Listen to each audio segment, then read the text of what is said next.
start with Ruth. Ruth, give us your 411. I am Ruth Levy Raymond. There's a couple other names in between, but they're divorced. And I started racing on ice back in Minnesota when I didn't know any better. That's my story. Fantastic. Ruth, thank you for being here. Thank you. All right. And let's go ahead and work, starting with Bill. I'm Marty Goldsmith. Or Marty, sorry. And these races that got put on in those years, in the 50s, had a lot of workers. And nobody knew who they were, and they still don't. But I'm one of them. I worked races for the Cal Club as a scrutineer for about 5 or 6 years. And to show that I haven't learned a damn thing in my life, I'm still here working at sports car races for nothing. And, you know. And you're doing such a good job, we're going to double your salary. Well, thank you very much. Excellent. I'm Pete Van Law. I was a kind of a racer wannabe and was going to college working for Rex's father, Jack McAfee, after school to earn enough money to keep me in tires, and was racing in the mid-50s, 55 and 56, before Uncle Sam got me. Perfect. Okay. I'm Bob Schilling. I saw my first race, a midget race, in 1946, and immediately decided I wanted to be a race driver. And 10 years later, I started racing with a renegade group called Triple R, with a Formula Libre V860, and then went from there to an Austin Healey 100S and a couple of Formula Juniors.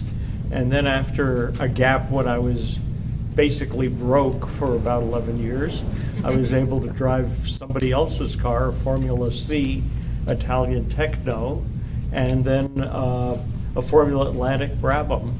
And along the way, I also got into writing about racing.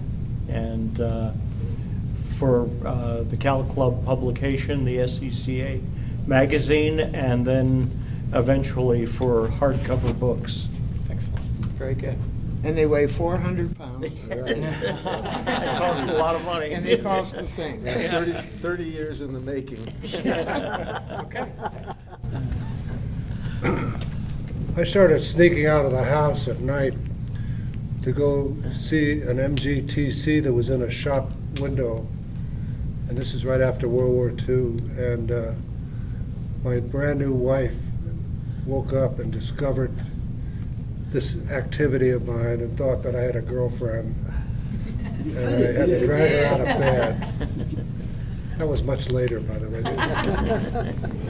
But I got this, I finally bought an MG from the president of Mexico's son. And I eventually put a Shorrock blower on it. And the first race that the Cal Club or anybody ran was in April of, or something, of the 1950 in Palm Springs when it was about 115. And I won the novice race. And I was almost ready to lap, to overtake the leaders when my carburetor fell off, right in the pit area, which was very lucky. Ernie McAfee saw what happened, saw the bolt on the ground, raced over, put the thing on, burned his hand, screwed it back on. I took off. I made up the lap, was just ready to lap the leaders, which was E. Forbes, Robinson, and a guy from Sterling Edwards in a V860 that was smoking and almost on fire. And I was right behind them to take and win the main event, and they got the checkered flag. All right. But that didn't stop me. More later. More later. Absolutely. And down here on the end, you seem a little young to be on this panel. Why are you here? My name is Rex McAfee. My father was a Porsche dealer in the 50s and a race car driver, so I kind of grew up de facto getting the Stuttgart DNA injected very early. And starting in about 2006, when I finally had a little extra cashola in the pocket, I started vintage racing with a friend of mine, and been doing that since. And got a real rusty 356 in the garage that I swear will get done someday. Excellent. Very good. Your dad shocks and Well, my first question to the six of you, so that everybody can kind of get an idea of what era that you have had either the driver's seat, the position where you've been racing up against other people, or the visual or the coverage as a journalist.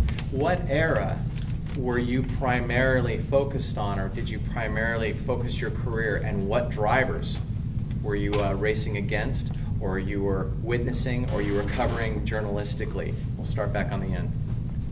Well, at the time, in those 50s, 55 to 60, the names that would come to mind, they started off as people driving, in many cases, production cars. Try a Dan Gurney. Okay, there's a good one. You know, your dad drove all sorts of things. Jack McAfee was just nobody's ordinary driver, I'll tell you that right now.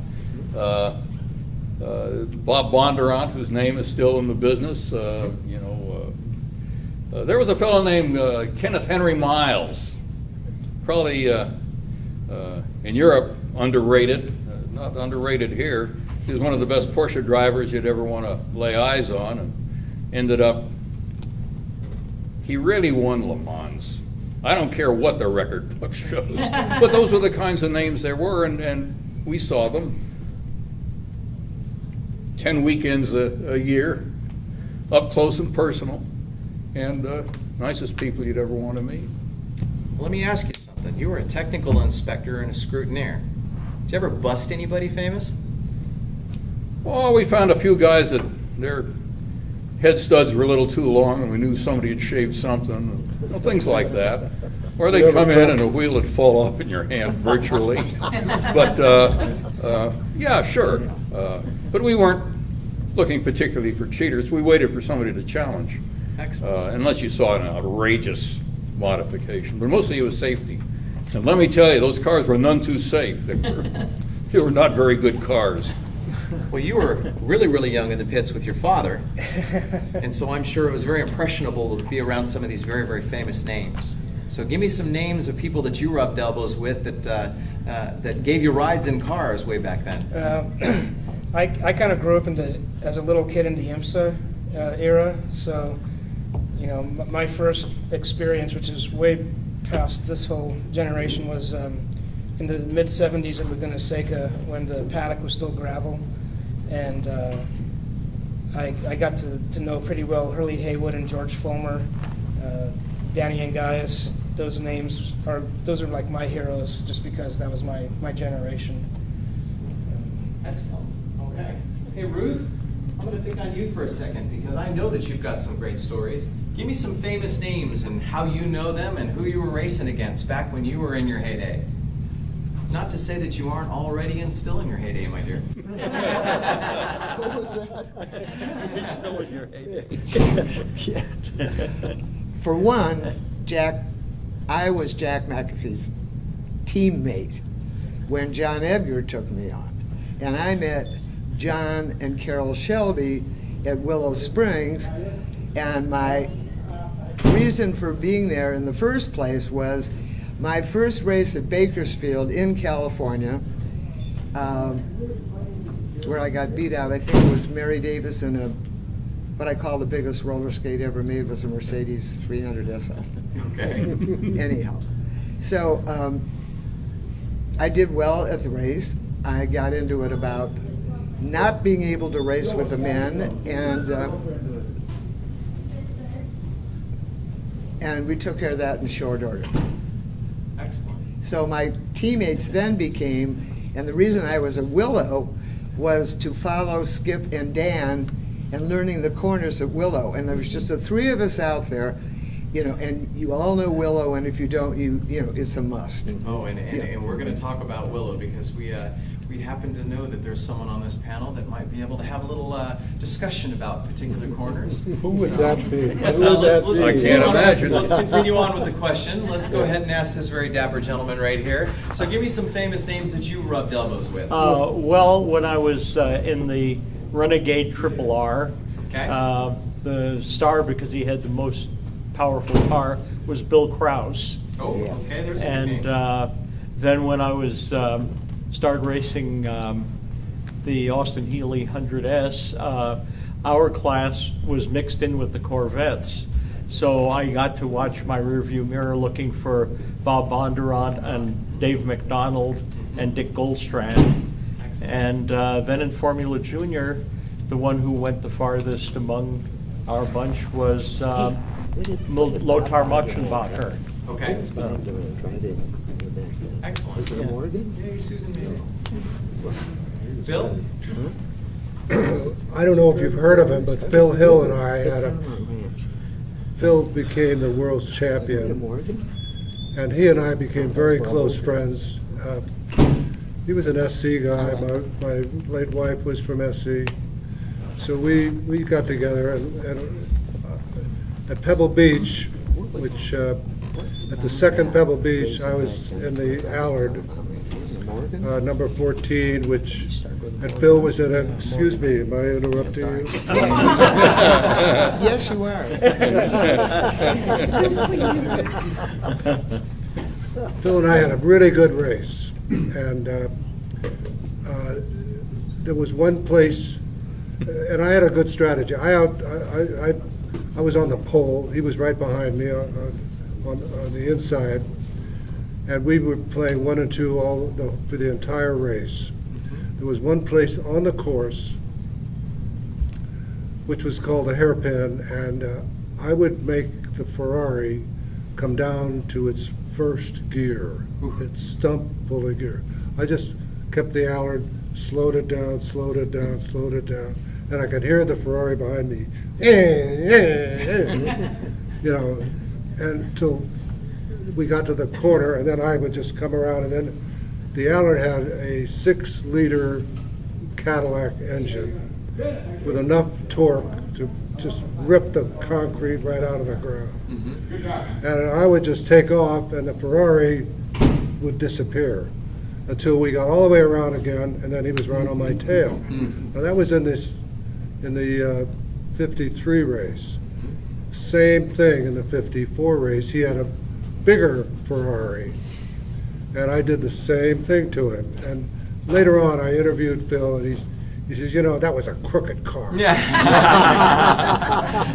you call that racecraft? Absolutely. It was, yeah. I mean, I had 2 speeds forward. He had 5 speeds. So I couldn't fool around. You know, I knew if he ever got around me, I'd never. You know, at Pebble Beach, this was a 2-mile circuit on the 17-mile drive with what they call soft pines on both sides. And I can testify that the only thing soft about them is the first quarter of an inch. Then in the third time we raced, he by now had a 3.5-liter Ferrari, which was really a fast car. And not only that, but it had brake drums that were like garbage can covers. And I'm working, the Allard had MG brakes, because that's all Sidney Allard could get. These little fin things that, you know, were never meant to stop this car. And about 2/3 of the way through the race, I could smell my left front wheel, and it started to grab. And I knew that if I kept doing this, I was in front, and Phil was behind me as usual, and Bill Spear was in a 4.5-liter Ferrari behind him. And, you know, I knew that I'm going to wreck the car if I don't, you know, I had to make a decision. And I finally did. I just waved Phil by, and then I held Bill Spear for a full lap, of course. I mean, he's from the East Coast. What else are you going to do? I used to see Bob Bondurant in my rearview mirror, and especially at Paramount Ranch. He was in his Morgan, and I was in my blue Porsche 1600 Super. And he had a blonde on his right shoulder, right? That was during That was number lunch. 6. Yeah, that was number Very 6, much. yeah. That was lunch. Yeah, right. Lunch hours was when everybody broke, and that was for the ladies' race. Okay. But I was fortunate, and I was on a diet, so I skipped lunch hour. And she's still on the diet, obviously. Obviously. I figured.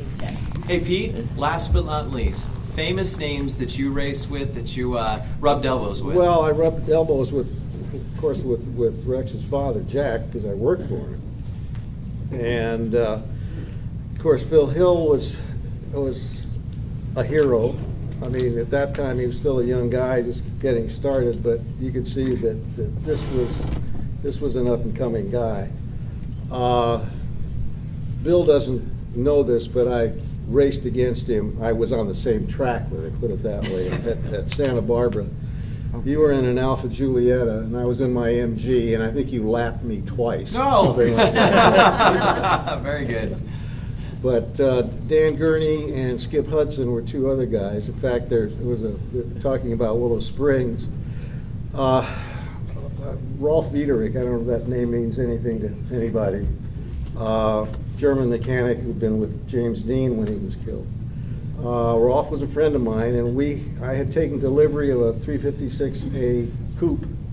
We took it out to Willow Springs, and I was going to, wring it out a bit.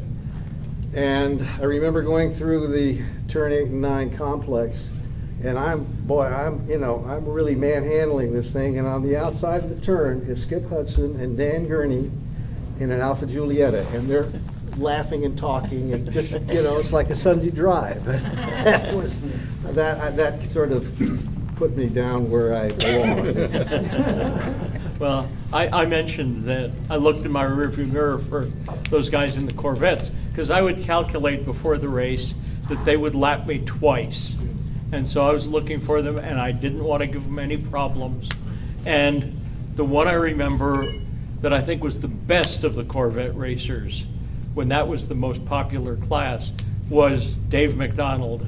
And I would see him, and I'd move over, leave him all the room in the world, and we'd come to the corner, and he would still hesitate for just an instant to make sure I knew he was there. And then he would throw the car sideways in front of me, and I would think, he's lost it, it's all over. And then he'd snap it straight. And I could see him down at the next corner, way ahead of me, and he would do the same thing. Wow. And it was always sideways, and then he would catch it. And I thought, he can do that over and over and over again. But And now they call it drifting. and he never, he always left me room when he lapped me. All those other Corvette drivers, which no matter how much room I left them, would just run me off the road. There was something I raced against Jack only once or twice, but the very first Palm Springs race, and Jack McAfee was driving a car for a fellow by the name of Tony Paravano. Tony Paravano, Tony Paravano. There he is in the back. He no one's seen him, They'd have to dig up one of the freeways to find out. Anyhow, your dad had more balls than I don't know what. He was driving a Cadillac Coupe de Ville, about a 49, 50 something. 48. And Better known as the we had Sherman the first XK120, which immediately went off the end of the runway when they tried to stop it, and it became part of the history of Palm Springs. Choya growing up all around it. But I remember seeing this Coupe de Ville, and I'm thinking, wow. Because on about every other corner, just, he'd lose it. And I don't blame him. I mean, this thing just was never meant to be driven at speed on a day with that kind of, anyhow. So I'm going to ask you, if you wanted to bring one track back, only one Paramount track Ranch. back, tell me what that is. Ruth, which one? Paramount Ranch, off Canaan Road, off the 101, you're down there and there. And I know it well. what is it? 3.2, Oh, no, very short. 2.29. Just about 2 miles. 2 miles. 50 feet, 10 and miles. you got a straightaway in 2 corners, okay? No, you had a little one. Ruth says Paramount Ranch. Well, I would say the one I enjoyed most was Paramount Ranch, and but it had its problems. It was hard to pass, I guess, for the drivers. We thought, we watchers said, hey, it's tough. Hard But- yes? Hmm? I It was very fun. But hard it's and a fast. beautiful place. Very technical. And just for the rest of the audience here is, if you're interested in seeing the Paramount Ranch, Grand Prix Region's going to run a tour, if you like, a picnic at Paramount Ranch in July. The grass is growing on turn 1 and 2 and Yeah. 3, and the bridge is gone. A lot of history is gone. Oh, But yeah, it's that just was a great. fun But, track. It kept you busy. You know, you're never bored. And my favorite race was watching the Corvettes race. You know, because 2-lane roads were popular back then, but this was like a lane and a half. And then you watch the vets go out. And Max Balchowski in Old Yeller was a treat to watch. I couldn't believe this guy in this car. Yeah, Yeah. absolutely. Favorite track that's Tor- no longer with us that Torrey you'd like to Pines. bring back? Torrey Pines? Yeah, I have great memories of Torrey Pines. Wow. It was on the. That sounds more like a golf course. Well, it is now, yeah. Funny you say that. Yeah, right. They said I raced there, and I have no recollection. Okay. All right. Well, I you got were a- fast that weekend, weren't you? got Favorite a track you'd nominate- like to bring back? Well, one of my favorites that's still there is Willow Springs. Yay. The one to bring back, I would have to say, I loved Paramount Ranch the one time I ran there, but all things considered, Riverside. I was just going to say, Yeah. I want to say Yeah. Riverside. I was Yeah. thinking Riverside. Okay. Yeah. All right, very good. Favorite track you want to bring back?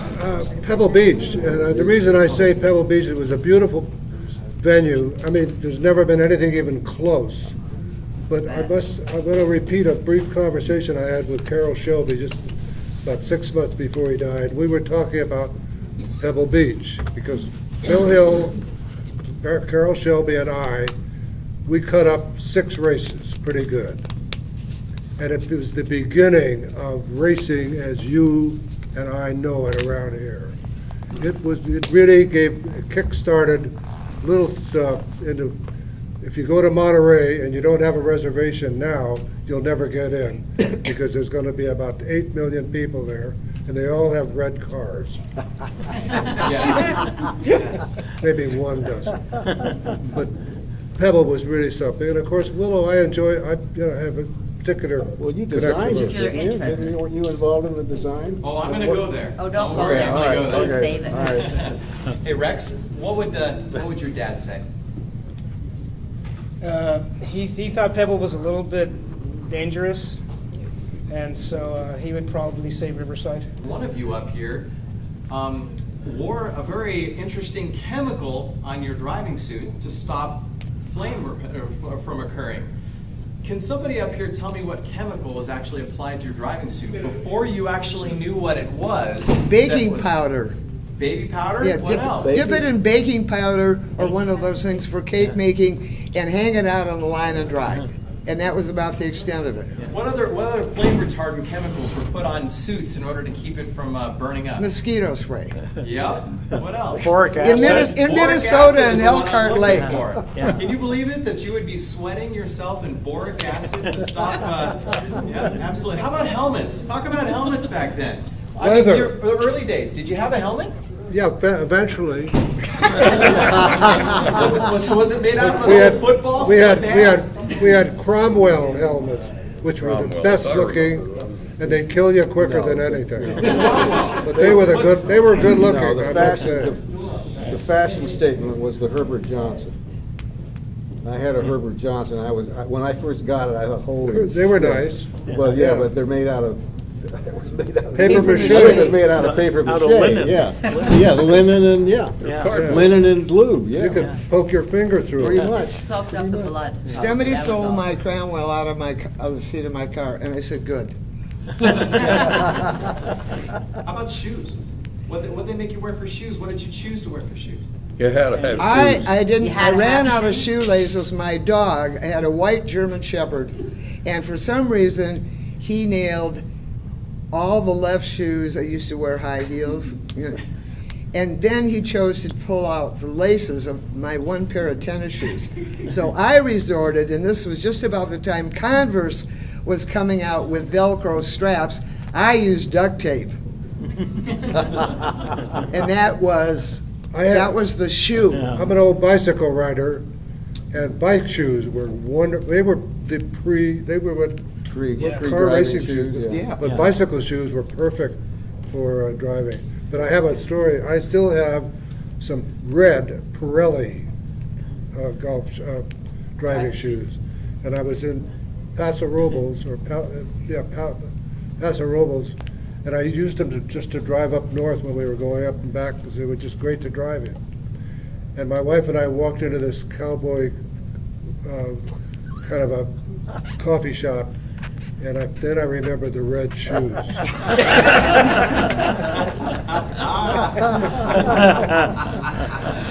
Where you from? That's great. And what was the worst wreck? And they walked away. That's the one I want to know Harry about. Schell in Caracas at the Grand Prix in 1957. Really?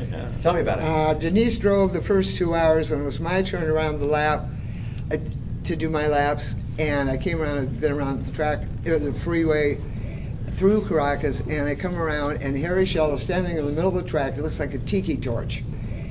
And Joe Bonier's car was stuffed in a pole. And they had held the Revolution back, and the crowd was just going ape. So here's the crash on the freeway and the smoke, and it was horrendous. And the rioters are behind a chain link fence, and the soldiers with the AKs are shooting over their heads. I want to tell you, that was a race to remember, but that was Holy the smoke, worst. really? That was horrible. I mean, Harry was scorched. Probably one of the worst wrecks that I saw where somebody walked away. There used to be a rider by the name of Randy McDougall, and he had a Ferrari that he had a custom body put on it because it was a 2-liter Ferrari, and he decided that it was too heavy. So he had this custom body with clamshell fenders and so on. It looked a little like Ken Miles' Mark I Special. I don't know if that kind of goes back, so I don't think anybody relates to that. But he hit the bottom of the turn 5-6 complex at Willow Springs when they still had a berm on the outside of the turn. He hit that thing and he went up in the air on his tail, and he spun around 3 times, landed upside down, rolled over, and then got out of the car. I mean, it was Wow. incredible. I only owe 3 times. Worst that I saw, he didn't walk away, but he did come back before the end of the racing day. Very first race I went to, midget races in the LA Coliseum, and a driver named Mel Hansen, who had also raced at Indianapolis a number of times. First turn, first lap of the first heat, touched wheels with somebody and promptly snap rolled about 6 times and then did about 4 end over ends and right in front of me. And, with his Cromwell helmet and a bright red cotton shirt and a seat belt that just kept him from falling out of the car, but he was way out of the car flailing around, and they took him away, but by the time the main event came, he came back, and his worst injury was a bloody nose. Wow. And he had a lot of patches of sticking plaster on his face, but he was fine. I was driving the Baldwin at Pebble Beach, and the year that Ernie McAfee got killed. And Ernie was driving a Ferrari that had already killed somebody else. It was one of the only Ferraris that was a straight 6-cylinder engine, the only one that they ever built like that. And it was everybody knew, it was no secret, everybody knew it was a bad handling car. But I want to back up just about a year earlier. Ernie was one of my mechanics, and when I first started racing this MG, he said, you guys are crazy to do this. And Ernie had a bad experience in Hollywood on a mountain road where there was a fatality, not him. And this particular road that he crashed at Pebble Beach is the downhill. And about halfway down the downhill, there's an intersection that just came in and left a little bit of a hump in the road. And not in the Baldwin, but in the Allard, I got up to speeds where my car was almost off the ground. I say almost, but it was so light that when we had an offshore breeze, the car would weather vane into the breeze. And I would have to, just before I got to that, I'd have to correct. And it was just past that point that Ernie lost it and went sideways into a tree. And to this day, I'm sure that when he went over that hump, because that car was fast, but it was just unstable. And I think that what happened is he got a little bit sideways, overcorrected one way, and then the other way was too late. And it went off the road sideways. Tell me about your favorite victory when you really got to sock it to the boys. I was happy if I could stay with Dan and Skip. If I came in third, fourth, or fifth, I was really happy. Were they blown away? No, we were all good friends. Oh. You know, they trained me up at Willow Springs, and it wasn't a matter of beating the guys. You know, I was brought up with the guys. My brother used to say, if you're going to play with the guys, no whining. You know, so what am I going to do? You know, it was like when I'm going to drift here a little bit. But when I co-drove with Denise and Sebring, and I don't know, it was 1957, it was toward the end of my career in an Abarth Fiat, and here's Shelby going by, and here's Sterling going by, I throw a kiss, and I said, Denise, you know, who am I going to pass in an Abarth Fiat Zagato 750? You know? Big deal, you know? So it wasn't important to beat the guys. I just wanted to be accepted, and the first three that really did so were Dan and Skip and Shelby. I mean, we were bubbas. So That's fantastic. that's the thing with the guy. And when I started, I'm just going to drift ahead. back a little bit. Go ahead. When I started, this was an SCCA party, the first one that I'd ever been to in St. Paul, Minnesota. And 3 martinis later, I had an MG TD ride for the ladies' race on ice on Lake Phelan. And people go, ice, you know. I saw in the Panorama magazine about the Porsche Club, you know, where you go to. Porsche Sport, yeah. Yeah. Driving school. And I cracked up. I get to the first page and I'm reading, they teach you how to drive on ice. We were brought up on it. It's every day. You know, so ice racing, people go, oh, you know, so yeah, well, I go out on my mother's driveway and do a few donuts and, you know, and go to work, you know? What would be the race that your dad would say would be his the one that he wanted to win the most, that he finally got, that he shared the most amount of joy with you? Tell us the story. Boy, it's interesting that the one that I think he enjoyed the most was not the one that he won. Really? Yeah. In 52, the Carrera Panamericana, he had Ernie McAfee navigating, and they were in a Ferrari 4.1. Paravano, speaking of Paravano, it was Paravano. Yeah, it was Tony Caravano's Yeah, car. yeah. And they had gone through the car from tail to nose preparing it. And because he had done the Carrera 2 previous years to that, he had a fairly good recollection of the different segments, and kind of knew that it was a matter of being, you know, pacing yourself. The first first four finishers, you know, of that race after 5 days, 2 of the cars were Mercedes factory cars. Another one was a Ferrari factory, and I can't remember the fourth. But even though he finished in 5th, he knew that it was sort of, you know, that was his, you know, the best anybody with a non-factory car could have done. Yeah. And so I think that was what he looked back upon the most with satisfaction. Personal victory. Yeah, exactly. The worst race car. Tell me about the worst race car. Oh, God. The worst race car was a thing that two friends of mine bought. That already started off bad. We had, Was it over 3 martinis? two of us had been in the service, and we wanted to get back to racing when we got out of the service. And the other one had been a racer. Used to race a singer, if anybody remembers what the hell they are. You know Jack Martin. We keep writing to him. Coming back from a race in Santa Barbara, there was a Jowett Jupiter Special that was on a trailer in a gas station in Goleta.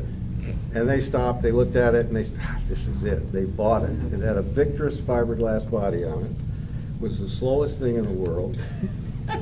They had a guy go through it. We took it out to Riverside Raceway to try the thing out because nobody had run it before. Well, when we got there, it was an NHRA world or national drag race. So we had to enter the car in Class D sports.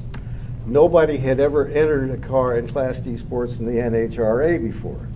So we each took the car, but we had to go backwards around the track. We'd go down through the drag strip, and then we'd race around the backside of the course and come back, but in reverse. And we would hit, well, the times, you could hear the PA system, the guy would say, 63 miles an hour, that's another record in Class D sport. Worst race car. Probably my first one. I saw an ad in the paper, and it was advertised by a guy named Dick O'Neill, who helped Rudy Clay manage the Blarney Castle. And I went there, and it was when Cal Club was just starting to try and introduce Formula Libre to go with the 500cc cars.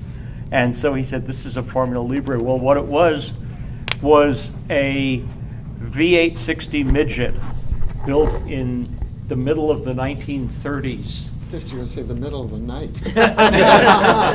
Over 3 martinis. And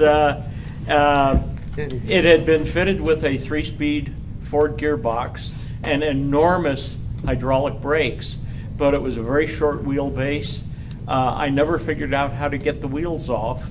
It had dirt track tires on it, and I ran it with the Triple R because Cal Club wouldn't let me enter it.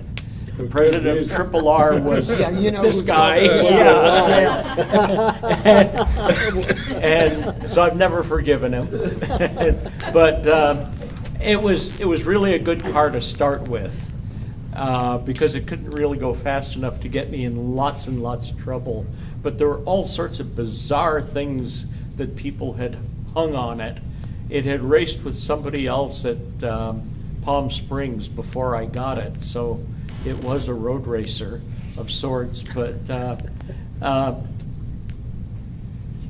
still enjoyed it. It was a good thing to start with. And then when I came up with some money after I got out of the Army, I was able to get into a more serious car and not be completely at sea. Bill?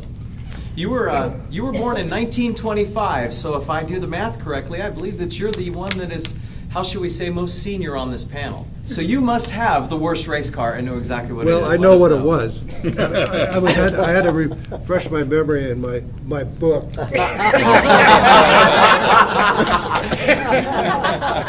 My publisher, Mark Godfrey's here, in case you don't have a copy. But yeah, there was a junkyard in Burbank, California, and there were two brothers named Cannon. I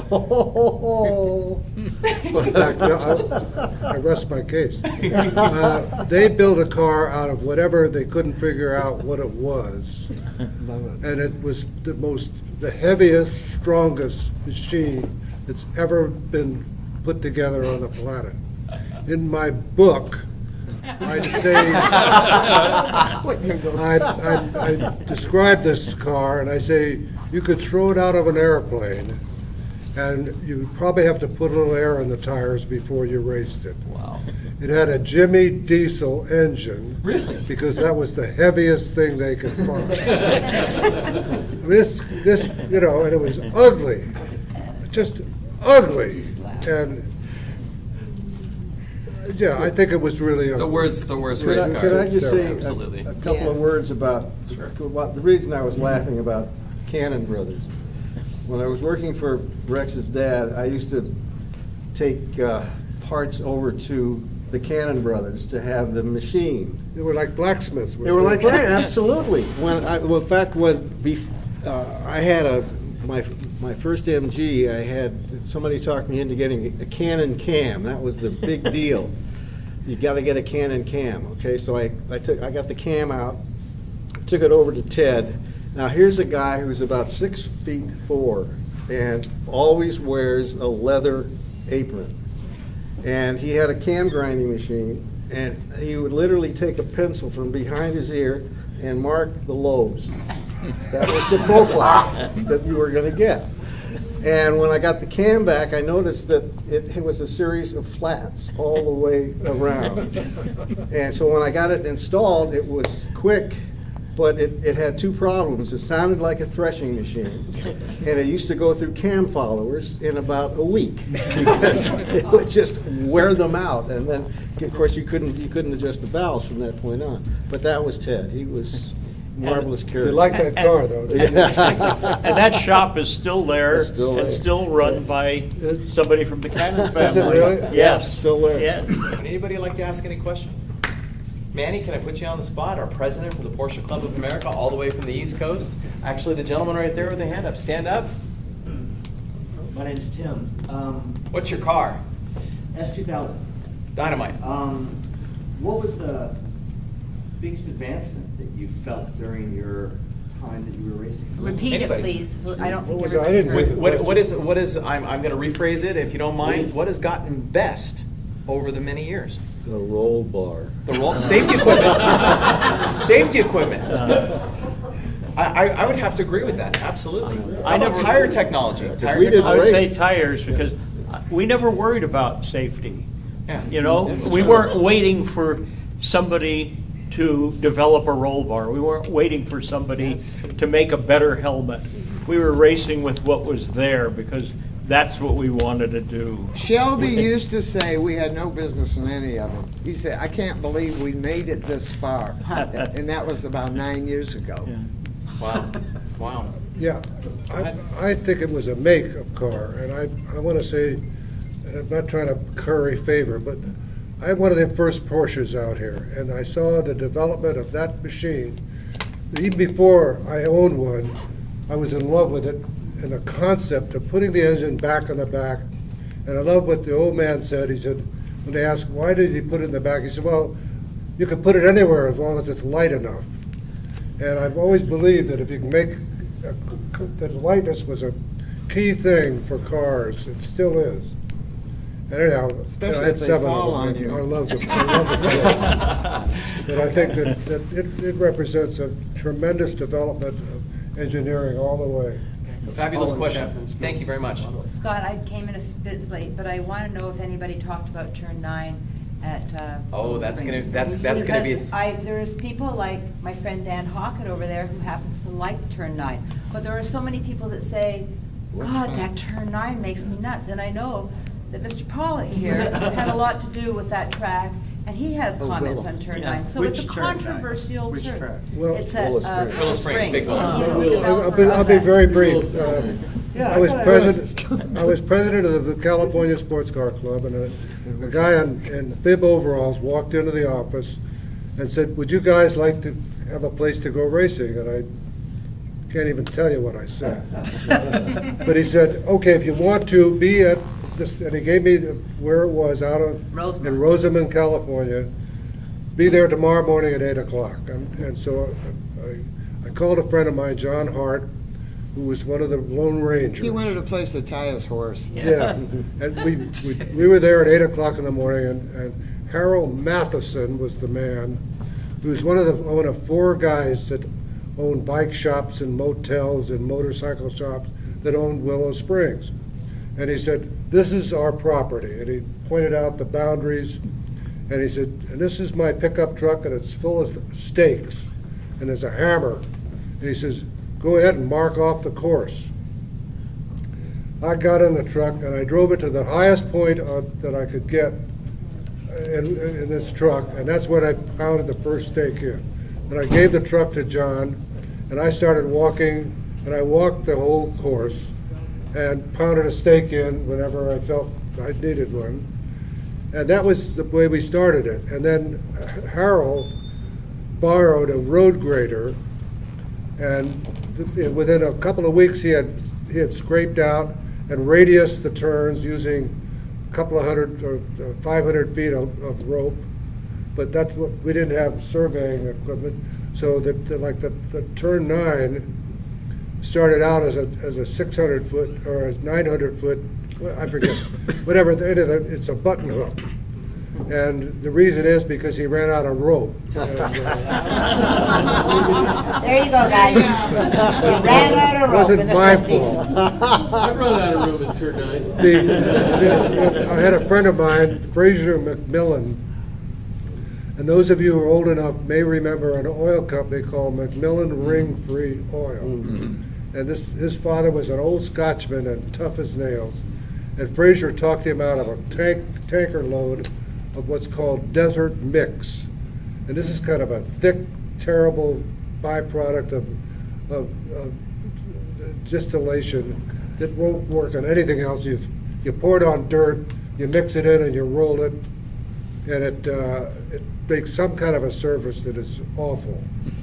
And I invited everybody to come out and drive around it, and I had more hate mail from people who had to then spend months cleaning all the crap off their cars. And then the last part of that is that we finally got a steamroller, or it was, one of those monster things, and I had never driven one. And I said, "I'm gonna drive it," and I drove it, and this thing was topped out at 3 miles an hour. So I didn't know if I was gonna live long enough to get to the top of the hill. So I turned it around, which took about 20 minutes. And then I started down, and I thought, I'm gonna shift it. Big mistake. There's a big lever, and the steering is geared directly to the engine RPM. And it starts out with an engine RPM of about 3. And when I kicked it out of gear, that was the end of my ride, so to speak, because it immediately started to accelerate, and there was no steering left. And now it's rocking like a ship. And so I did the brave thing. I jumped off the back. Where did it end up? And it finally. But anyhow, eventually we got the course together. It's now owned by Bill Huth and his family, and they, back when I got out of the service, the Huth muffler was one of the really good sounding mufflers. Yeah, I had one on my MG. The Huth Yeah. family. You would. But now, of course, it's developed now, they've got all kinds of stuff going on And there. everybody It's races busy it all the every time. day, every Everybody day. races it all the time. But, yeah, so it's a fun place to drive. But the one thing that I asked them to do, I said, the first thing you ought to do is plant trees everywhere. Yeah, they And they had a well at the top of the course. And they had water on the course, and they never did. And the last thing is the Randy McDougall story. Mhm. My brother was a photographer in the Navy, and Randy was a friend of mine. And he was a screenwriter, and he wrote the screenwrite for Mildred Pierce and got an Academy I hated Award. that movie. The first thing he did when they brought him out from New York, he says, "What's so tough about getting an Academy Award?" But when he flipped that car, my brother had a photo. He was out there on the court and had a picture of Randy hanging out of the car like this. And so later on, a couple of weeks later, we asked Randy, what was it like spinning over like that? He says, "Piece of cake." He said, "I grabbed the thing. I was down in the cellar, no problem." And my brother said, "Take a look." I don't think he ever got in a car after that. All right, we have another question right back here, Greg. What made each of you retire from racing? What was the, Poverty. Poverty. I started out with practically nothing and worked myself up to a state of absolute destitution. nothing has changed all these years. Yes. Yes. Ruth? What was the question? What was the reason why you stopped Driving. driving? Medical. Medical. Okay, that's great. Marty? I will briefly, for those who hadn't read the obituary, my doctor's report. You're Two not there yet, right? concussions a year apart. I rolled John Edgar's 4.9 Ferrari at Smyrna Beach, and then a year later, I became really well known at Nassau when I rode Sterling's Aston Martin. Well, it wasn't his, it was the factory. Mm-hmm. And they said at the victory banquet, all you had to do was to cross the finish line. Marty, is anything ever going to make you stop doing this? Because you're still very active. Marty still drives. Yeah. But working at the track? Yeah. working at the Ah, track. fatigue and old age, it creeps up on you. I don't think that'll ever happen. to you. Came it out and still drives. Yeah, absolutely. Car people are wonderful people. Yeah, very good. Nice to be with. Okay, Yeah. yeah, real simple, real simple. Yesterday's cars were driver's cars. Today's cars have all the nannies and all the computers and things like that. How do you compare the cars of yesteryear with today's drivers and today's cars with all the nannies? We don't got no nanny. I don't want one. Okay, don't hold back. Bill, Well, I know you got an opinion. I haven't driven one of the new ones, so I can't really describe it. But, you know, we didn't know any better in True. the 50s. And we got a lot out of the machines. And it's a little bit like golf or tennis or skiing. I got on some skis a few years ago that I hadn't been on skis for 20 years. And all of a sudden, the skis work. The tennis rackets got bigger, they now work. And I think that the same is true of cars, but I think that there's a certain danger that you can go very fast, maybe too soon with some of these new cars. Oh, you're not. That there needs to be some caution with somebody's just starting out in a race car, because right now, you can walk into a dealer's showroom and buy a 180-mile-an-hour car. Yes, you can. You couldn't do it before. We started in MGs, and we worked our way up to faster and faster cars. And now, if you can write the check, you can go as fast as you want to go, and you may not have the skills to do it. And Bill, that actually leads me to one of my last questions. We're going to try to wrap this up here pretty close. Is there any advice that the panelists that we have up here wish they could give to today's drivers? Because there's many of them before you. Park your cell phone. Okay. I mean, come on. There's no drivers out there anymore. You know, they're all techies, you know, and they're watching their phones and they're watching the readout on their dashboard, and they don't even know the kids are in the back seat tied into, you know, some 5-point hitch or something. Okay. You know, sitting backwards. You know, my kids, I could ask my daughter, she's in the audience, how she would feel of being, you know, a child being turned backwards, you know, in a who regulates that? Whatever, FDA, you know, the NARCs, I don't know. Your kid sitting backwards in a car. There's too much crap. Yeah. I want simple. Yeah. Okay. I'm going to turn that around and ask you something, Ruth, since you're very passionate about that. What other ways did you learn and become a better driver? Because we have aids. You guys didn't have the same sort of aids. What was your big help? Would you pass that on to somebody? Absolutely. No problem. Yeah, I think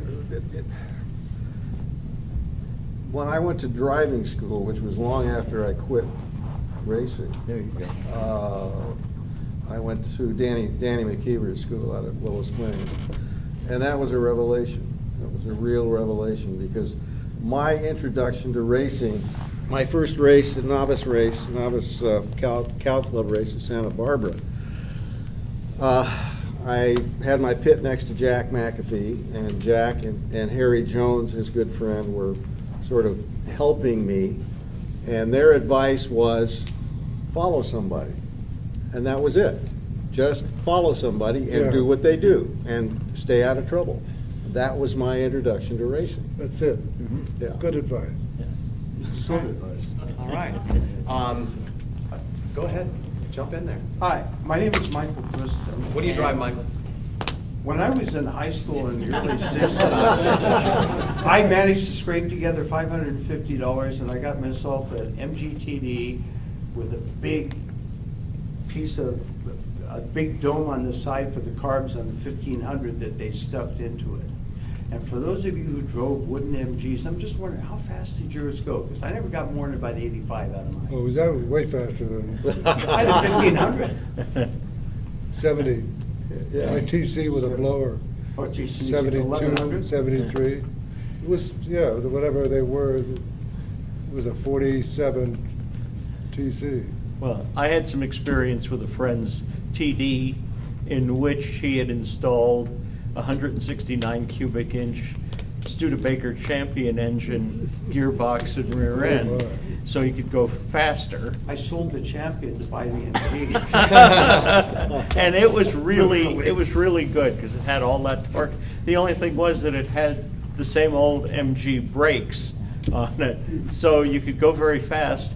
But he was, In a straight the owner was line. riding with me once up near where Paramount Ranch is now, and we came to a curve, and I was still driving it like a race car, and he was going, and I got on the brakes and I realized why he was going that way. And we did make it around, but it was exciting. Yeah. I think a friend of mine who's a better historian than I am, and who spent a couple of years in Europe taking pictures at Formula One races and at the last Villa Emilia, made the comment when a bunch of us were watching a recent Formula One race together. And he said, you know, they've got all these rules and it's boring as hell. And the best time was when there was a rule that the engine had to be under 2.5 liters, Under the hood. unblown, 750 cc's blown, and that was all. Yeah. And the racing was terrific, and the drivers are memorable. Excellent. Well, Okay. yeah. Last chance. This will be the last question. Anybody? Okay. Back there in the back, dynamite.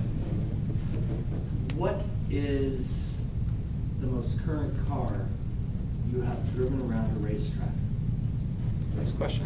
Repeat the question. Well, Ruth was in a nice one today on a racetrack. You were in a 997 today. Is that what I was in? Was that what I was in? Yes, Ruth, it was a 997. Well, the car that I was in most recently around a racetrack was this afternoon here, and that was a 2002 Hyundai that was never really meant to do that. Okay. I think the best car I've driven on a racetrack, I had the opportunity to drive it twice, 2 years running, was a Audi R8 at Willow Springs. And that's the first time I've driven that track, I don't know how many times. It's the first time I really understood that 7, 8, 9 complex. And partially because of the Audi. I mean, that was a marvelous, marvelous piece of machinery. Marty might want to talk about his Caymans a little bit too, I have a feeling. He just might want to say something about his mid-engine Caymans there. Well, you know, it's the one I drive, my daily driver. It's the Cayman S, and it's the, you know, There's nothing else to say? it even permits me to drive without killing myself. And traffic as well. Bill, the most modern car you've driven on a racetrack? Oh, come on. you- His Allard. It was his Allard. Stanley Steamer. Steamroller. I think 2-liter Maserati, Sebring. That sounds good. Excellent. Okay. Well, folks, we would really, really like to give these 6 people right up here a big, big round of applause for coming.